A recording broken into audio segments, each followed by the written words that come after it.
First of all, thank you so much for having me again. I'm honored to chat again. I think this is very exciting for me.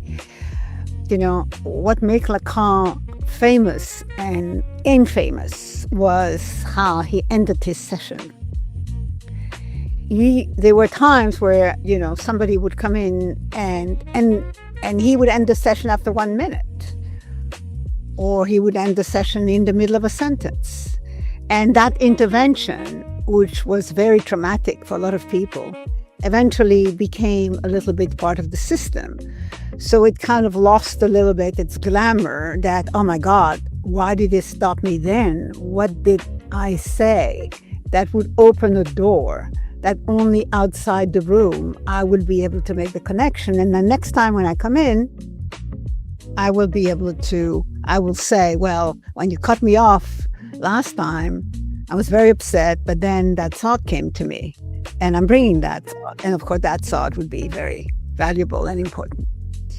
So this is one thing. Now, the more I talk to young people who are either in training or, you know, in search of therapy, I've discovered that more things change, more they stay the same.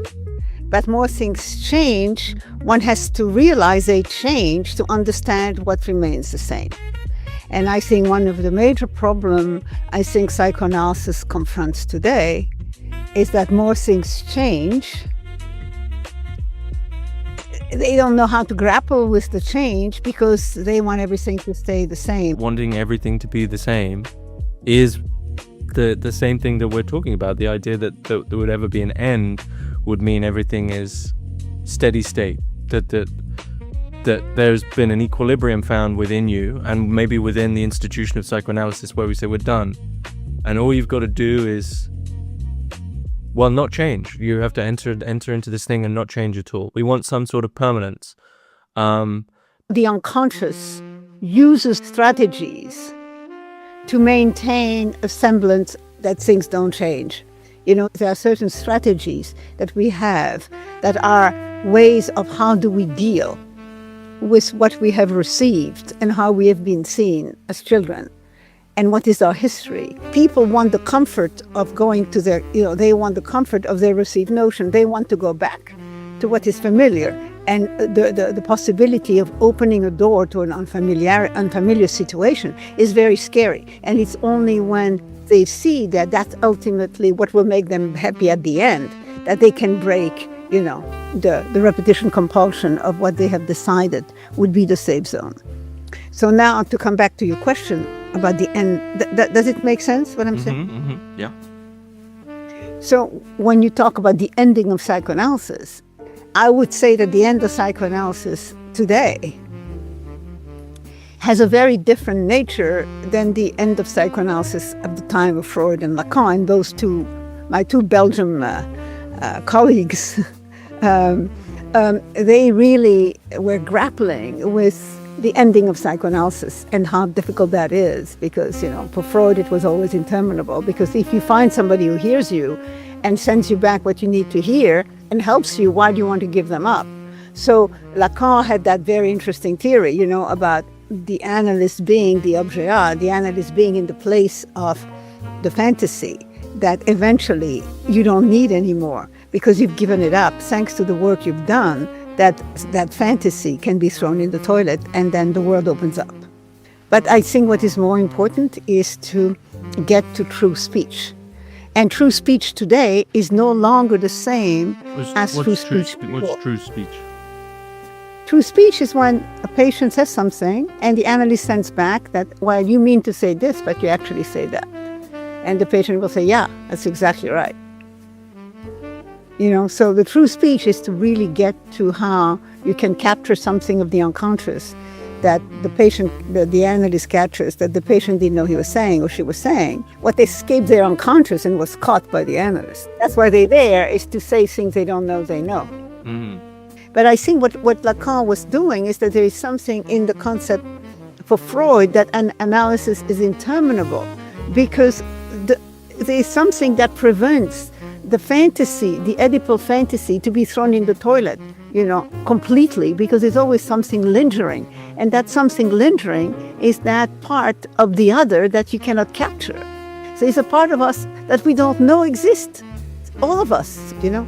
So what does a woman want is a man's problem. It's much more than a woman's problem. It's the analyst, you know, who's trying to see that it may be something in the unconscious that cannot be fully grasped through the process of interpretation.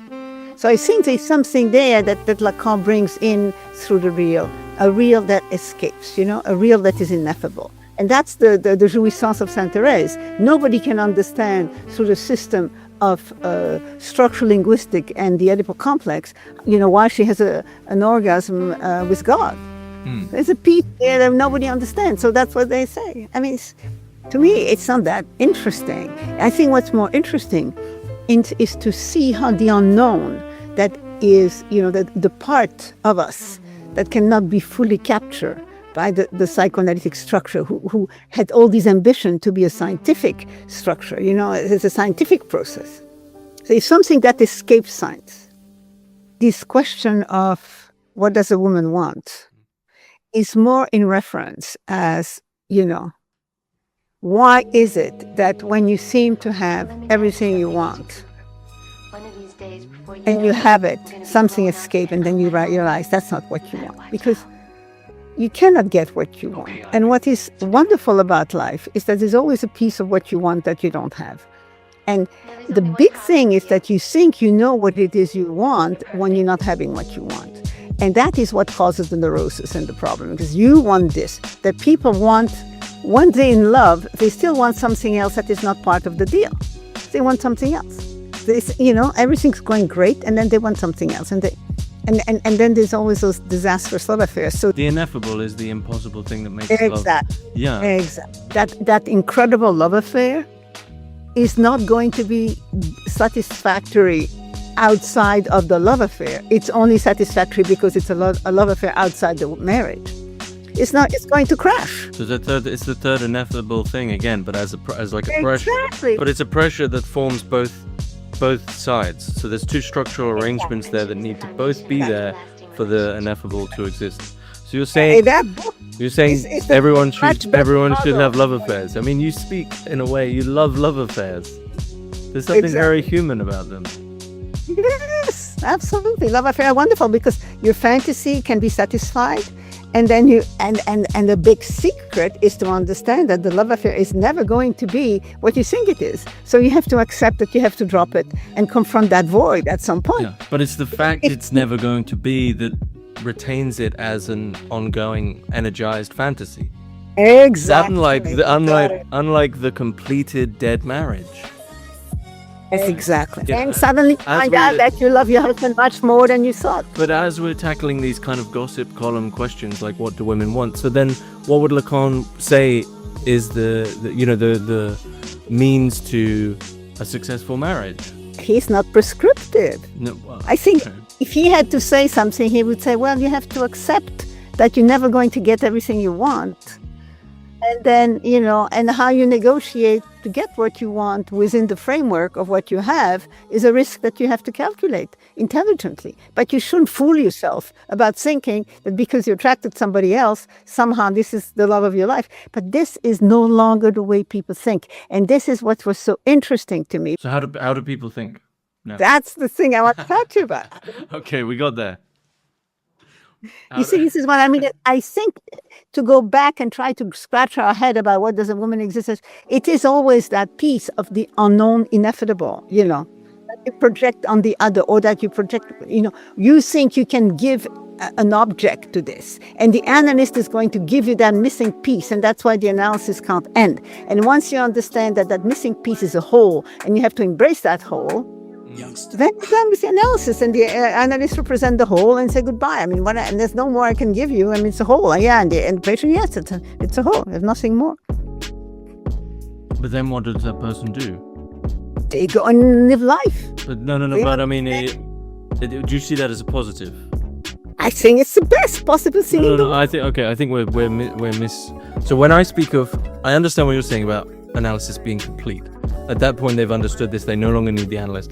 When I'm speaking of therapy being complete, I'm I think people have an idea that there's going to at some point be enough knowledge that their suffering is completely done, like they're finished, like we need everything sewn up. But of course nothing's ever sewn up. Like we keep having to go on, but we are lying to ourselves. I think it seems we're lying to ourselves about some idea that we could still be alive, but we're done. Well, it's not exactly that. It's much more. Something, that, as I said last time, that Sufi philosophy understand. You have to be open to the unknown. And this is an experience that is very strange.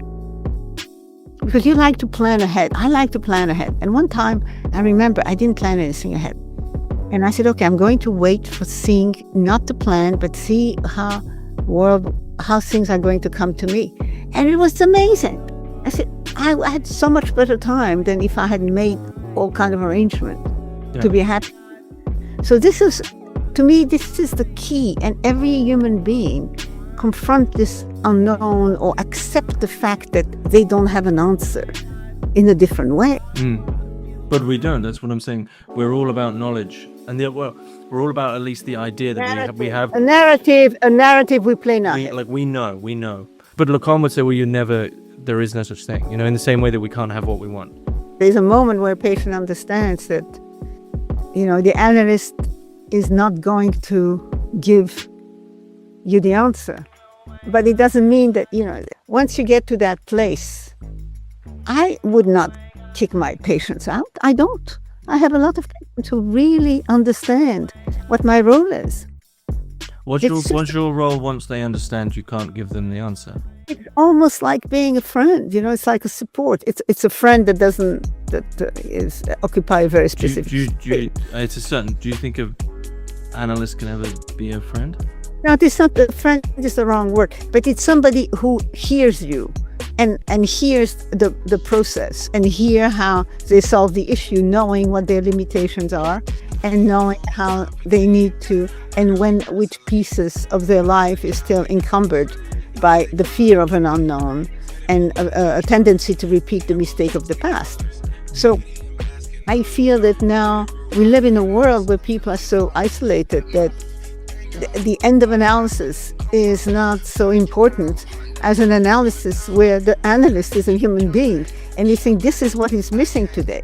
And if there's something I really like to bring up, that to me is the issue. Because people are so afraid of crossing boundaries. That situation is more an unknown that the analyst doesn't want to take as a chance than the patient searching for it. This is intense. Can you expand on that one? I didn't quite understand. Yes. I think that the analyst today is completely imprisoned in a position where he or she is so afraid of not encompassing the role of the analyst. So what do they do instead? Freeze? Yes, tell me, okay. Okay. Explain, how do you feel? I feel bad for you. Nothing. And I think this is not the time for the analyst to disappear as a human being and just be there as someone who hears and tries to get the patient to speak. I think this is the time for the analyst to use its own humanity to reach out to someone who feels very lost in their own humanity. I don't know who I am. I don't know what gender I am. I don't know. Okay, so how do you begin there? You give a bit of yourself so that the other person can give a piece of themselves. I think people are afraid though, because you got so... You give some example of your own life. You hit a topic and they say, so you say, when I was your age, I did this, I did... You just help. By giving something of yourself that will open a door they have inside themselves. Do you think in doing that you're almost invoking that third ineffable thing we've been talking about? You're trying to transform that unknown, which is seen as a lack. I'm lacking identity, I'm lacking a job, a role, a social role, an ego role. You're transforming that unknown into a positive unknown. It's into a desire. Yes. I'm not interested in the unknown. I'm not interested in the ineffable. They're all a big piece of ineffable. I want them to come to grips with their desire. It's just the reverse. I want them to come to grip with what makes their neurosis interesting. I want them to come to understand how they understand desire, what it is that they like in life, what it is they don't like in life. Ask very, very simple, straightforward questions. Put yourself on the line. Give a piece of yourself. The problem is these people arrive, with the idea of what is an analyst. And so they come up with, I'm upset about this, I'm upset about that. They tell all these crazy stories. And the analyst says, yes, okay, explain more, etc. I mean, I'm looking very carefully to how the psychic structure operates. But the package is very different. To make them talk and trust yourself is the key, because what is happening today is that the trust is completely manufactured by the setup. It's all the trust. In the past, you trust the analyst automatically because he was the subject supposed to know. Now they don't know what it means for it to be a subject supposed to know. And then if the analyst has all the political correctness approach and don't dare to ask provocative questions, everything goes into circle. And then the patients are talking about details of the structure of the therapy, like, oh, I don't want to end my session so soon, or why you stuff like that. Give a piece of yourself to make them talk real. This is what I'm trying to say. Is this thing about analysts today who doesn't feel that they have the right to give a piece of who they are. It's the way therapy operates. The constraint put on the analysts are much greater now because of all the mistakes of the past that have accumulated. Okay. So that's what I'm trying to say. And that the analyst has to regain its freedom. What does the difference look like? An imprisoned analyst versus a free analyst. What does that look like? I think that a free analyst can trust their instinct about making a human connection with the patient as a priority. That's all. And it's too bad because the people are very intelligent. I think the training is imposing all this regulation, and people are so afraid of doing wrong. I think that's part of it. I don't think it's all of it, but I think I would begin there. I would begin that what is most important is the human connection to be reestablished before the analytic work can start. And once that human connection is operative, then all the analytic tools are all in their DNA. They're so smart and they understand Lacan so well, precisely because of their background. They're so smart. They just have to be given permission to take a step towards genuine human connection, where you might have to say something. Yes, I think the patient will if they're guided by the analyst. But that fear, do you think it's an institutional fear? Yes. To do with really to do with bureaucracy and jobs? 100%. How do we begin to remove that? That's a big question. Increase the pain? No, I think you should come and we should have a seminar on this together with Pulsion, which is an amazing institute in New York. But I don't think they take me seriously. Of course they will, because I'll tell them. You have to say hi. Okay, they'll definitely take me seriously. Of course they will take it seriously. No, because you ask all kind of very intelligent questions. Do you think if once even one thing is limited, out of bounds, the whole thing falls apart? If there's one place you can't go, yes, the whole thing could fail, I think so, but it's a very tricky thing. I'm called Trumpist when I say things like that. Okay, a Trumpist. I'm a Trumpist. I mean, you can tell from my politics what a Trumpist I am, right? Yeah, all those books you publish about Palestine. Among other things. Among many other things, yeah. I think it's true. You can't say these things. But I think there's another thing on the side of the institutional or bureaucratical element. There's a human element which is actually the counter to it, which has been developed, which is that it comes back to the unknown. I think people would feel very uncomfortable now because of our understanding of, again, back to what you're always mentioning, what the analyst is, what that setting is meant to be.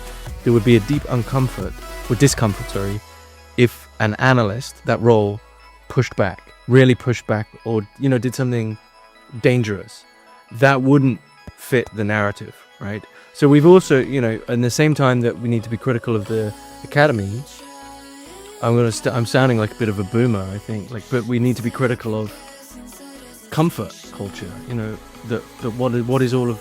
Exactly right. Yeah. But not go too far that way.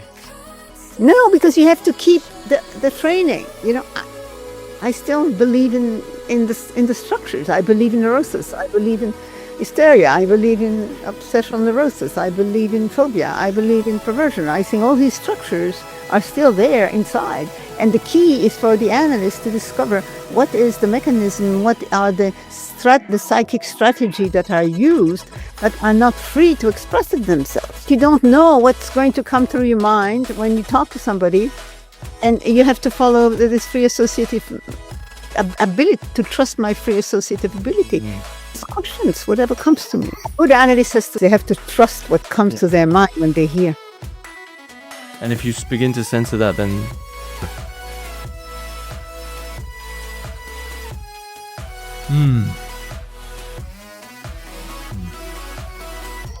okay. You see what I mean? So in a way, it's the end of our session. Yeah, I think so, because we went right all the way back round. It's the natural end to the session. You see, that's how it works. So basically what we've discovered together, because I never thought about it that way, is that yes, the wealth of the ineffable, the wealth of what does a woman want, that piece that is missing, is what continues to reappear. Doesn't matter what society is trying to do. You see, every culture tries to capture the ineffable and give it a narrative, right? Now, we are in a culture where the ineffable has not been given the right, how would I say, acknowledgement of existence. Is sort of the motor of everything. Everything. Yeah. Exactly. Okay. That's a great ending. Well, Judith Gurewich, thanks once again. It's been You're the best, James. Always.